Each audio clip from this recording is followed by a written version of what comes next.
Hello, this is Dr. Jeff, and I'm actually on my way to Los Angeles, the residence of the Consulate General here in Los Angeles for the Republic of Korea. What an exciting invitation.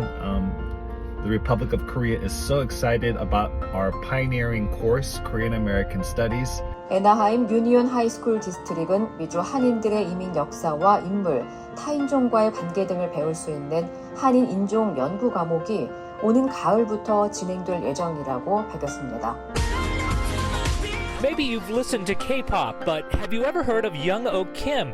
He's the first Asian commander of a U.S. Army battalion. They'll both be part of a new course offered by the Anaheim Union High School District on Korean American Studies. It's believed to be the first ever in the U.S. It's a first of a kind. As it's a great American story, but also connected with the resilience of Korea.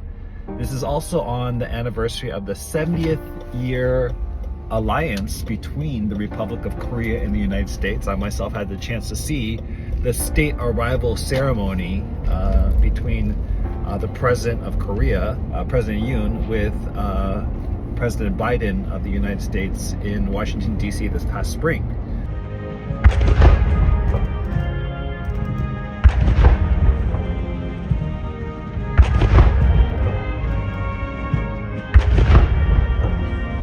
Shows our close relationship and alliance between these two countries. And so I'm excited. I'm going to be headed over to the residence of the Consulate General and excited to see what will happen there. So this is Jeff Kim here at the Consul General's residence. And actually when I cross this line here, even though we're in Los Angeles, the Consul General actually represents the Republic of Korea. So I'm going to step over and actually be going into Korea. All right, here we are now at the Consul General's residence. We're in the Republic of Korea.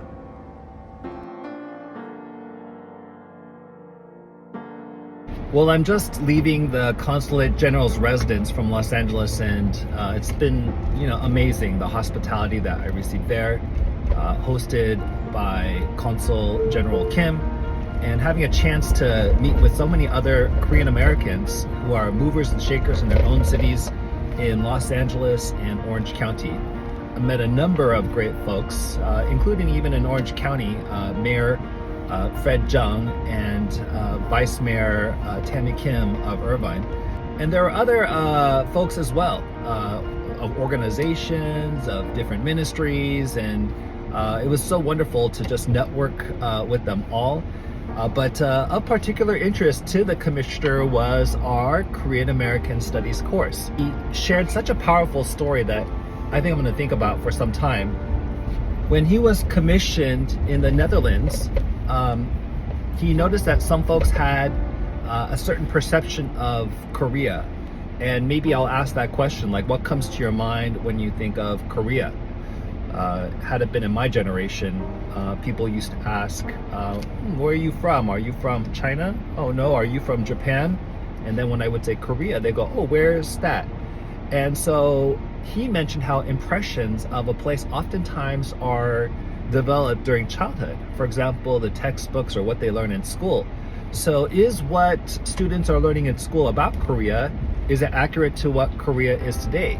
For example, we've talked about the story of resilience of Korean Americans and of Korea, and that includes, overcoming the colonization between 1910 to 1945, overcoming the Korean War between 1950 and 1953, and in 1953 being one of the poorest nations of the world, and then in the next 70 years becoming one of the most prosperous, top 10 GDP in the globe. That's an amazing story of resilience. That's an amazing story of economics.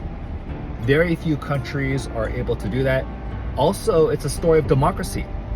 They did not have a democracy prior to the colonization of Korea. Korea was actually a monarchy. So the fact that Korea has become one of the most democratized nations in the world post 1953 is an amazing democracy story as well. So these two economic democracy stories are so powerful, but yet are they told? Is Korea's story told. And that's very important for us as Americans as we think about Korea as well. As a Korean American myself, being proud of America. America's intervention, as we think about America's intervention globally, where are some places where we can be proud? And Korea is definitely one of those stories where we can be proud.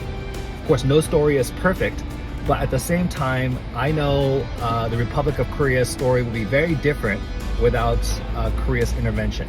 In fact, I remember President Yoon's speech, the state arrival ceremony in Washington, D.C., where he talked about the 36,000 Americans who at the time in 1953, a lot of people didn't even know where Korea was on the map, but gave up their lives, paid the ultimate price for Korea, and being so touched and moved that America would send their sons and daughters.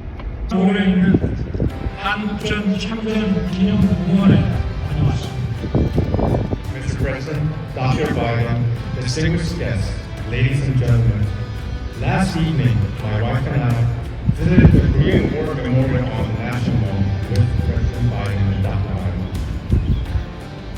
저는 그곳에서 우리는 전혀 알지 못하는 나라, 만난 적 없는 국민을 지키기 위해 국가의 부름에 응한 우리의 아들과 딸들의 So oftentimes the Korean War is called the Forgotten War.